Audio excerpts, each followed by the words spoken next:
مادر شدن مرحله کمال زن است.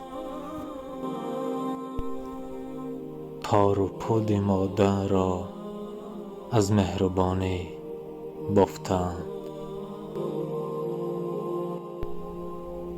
زن کودکی است که با اندک تبسم خندان و با کمترین بمهری گریان می شود.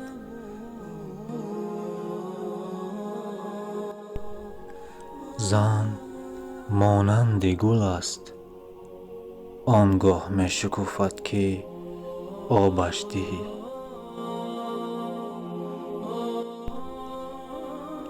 پاکترین نگاه مهرآمیز را در چشمان پدر و مادر خویش جستجو کن. برای مادر واژه زیباتر از فداکار نمی توان یافت.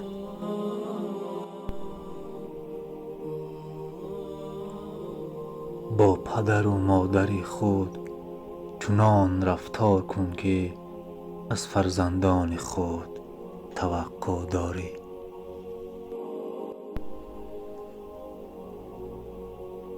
عصاره همه مهربانی ها را گرفته از آن مادر ساختند. نخستین کسی که می تواند زن را فریب دهد خود اوست.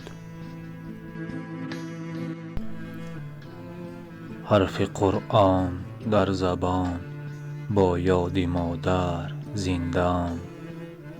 قطره خون تو هستم مادری زیبای من.